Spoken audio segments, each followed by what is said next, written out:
मैं आपका मुखातिब हूँ चौधरी फजलुर रहमान। आज़ाद कश्मीर ज़ेर इंतज़ाम पाकिस्तान के ज़िला भिपर की तहसील समानी सेक्टर बी से हम कहते हैं। इसका इलाका बंडाला और फिर उसका छोटा इलाका कहावलियाँ में जहाँ मेरे भांजे की शहादत हुई। मैं इस वक्त उस घर में शहीद के घर मौजूद हूँ अपने भांजे के। उसकी 3 मासूम बच्चियाँ हैं। उसकी जो माँ बाप हैं वो उम्र रसीदा हैं। उसके वाक़े में बैक साइड पे जो पहाड़ी आप देख रहे हैं उसमें मुलविस हैं इंडियन आर्मी की। इस वक्त चूँकि शाम हो रही है और आज 28 नवंबर 2020 की तारीख़ है। ये 25 नवंबर 2020 का वाक़या है, शायद मगरिब के बाद और इशा से पहले का।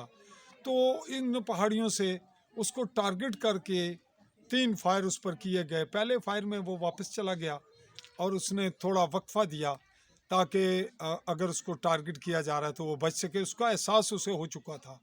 वापसी पर उसे फिर एक फायर किया गया, उससे वो बच गया। तीसरा फायर उसको हिट हो गया जिसकी वजह से वो चंद कदम बाइक गिरा कर, उसके साथ उसका भांजा था, वो ऊपर आया और अपने घर के सहन के साथ अपने उजड़ा हुआ एक खंडर मकान है उसके सहन में गिरा और उसको अस्पताल पहुंचाते हुए बाइक पे रास्ते में उसकी कहीं डेथ हो गई। हॉस्पिटल ने पहुंचते हुए डॉक्टर नज़ीर ने कंफर्म किया कि इसकी डेथ हो चुकी है।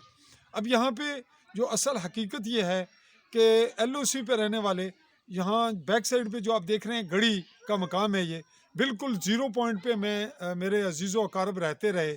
हम वहाँ तक जाते रहे और बिल्कुल जो मोर्चे हैं इंडियन उनके साथ नीचे वो हाइट पे थे, नीचे रकबा आबाद था। आबाद और रकबे को काश्त भी ज़ेर काश्त भी लाया जाता रहा। अब वो उजड़ते उजड़ते चंद घराने अभी बाकी हैं। इनके लिए एक तो दिफाई मोर्चों की बहुत बड़ी ज़रूरत है। फिर जैसे तैसे हो कम से कम रास्तों की ये सहूलत हो कि वो वहाँ से अपने किसी मरीज़ को या ज़ख्मी को उठाकर ले जा सकें, ला सकें, अपने राशन वगैरह का इंतज़ाम कर सकें।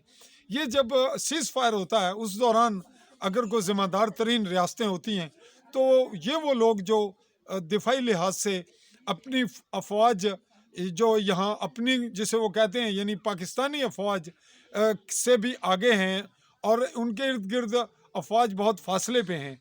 दुश्मन जो फ़ौज जिसको वो करार देते हैं इंडियन, वो बिल्कुल बाला ऊंचाई पर वाक़या है, बुलंदी पर, और दूसरी पाकिस्तानी फ़ौज साइड्स पर है। इन दोनों अफवाज के दरमियान क्रॉस फायरिंग एक मामूल है। तो क्रॉस फायरिंग में सिविलियन लपेट में आते हैं और इसी क्रॉस फायरिंग के नतीजे में ही ज़्यादा अमवात होती हैं।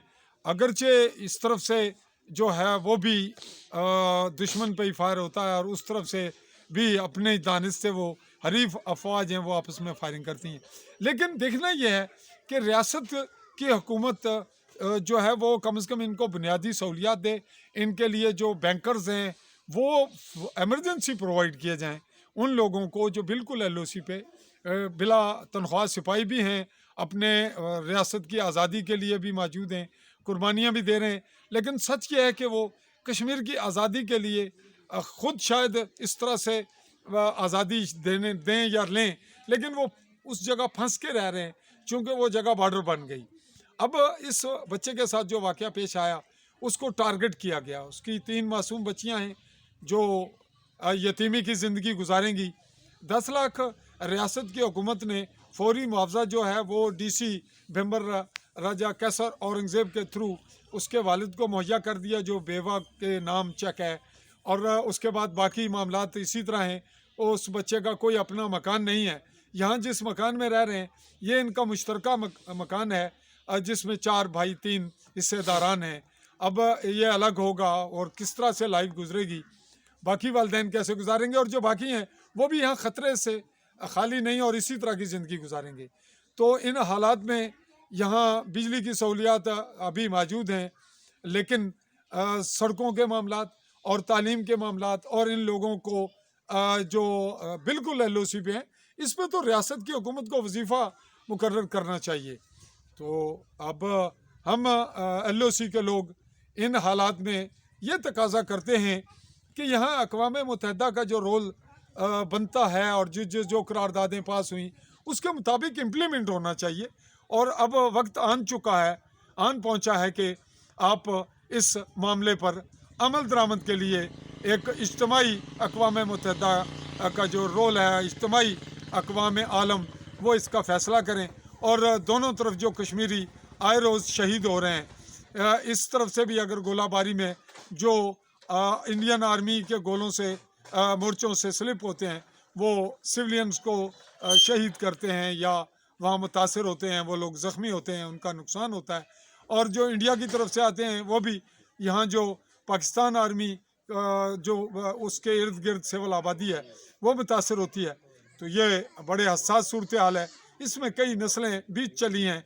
इसका हल यही है कि जो अक़वाम मुत्तहिदा का किरदार है वो अदा करे और यहाँ से मुसल्लह अफवाज जिस कदर भी हैं, जो इंडियन, पाकिस्तानी और अब चाइना भी आ चुका है, इनको यहाँ से निकाला जाए और यहाँ अक़वाम मुत्तहिदा आकर अपना रोल प्ले करे। और जो ये राय शुमारी कश्मीरियों का हक है वो इनको मिले, ताकि यहाँ भी एक पौन सदी के बाद अगली जो सदी करीब पहुँच रही है, आखिरी चौथाई हिस्सा है, उसमें ये कहीं अमन व इंसाफ और सुकून की ज़िंदगी बसर करके इनकी नई नस्लें भी आज़ादी का जो सूरज है वो देख सकें। मैं आपका मेज़बान चौधरी फजल रहमान अपने कैमरामैन साथी नकीबुल्लाह के साथ सुमानी, बेम्बर, आज़ाद कश्मीर।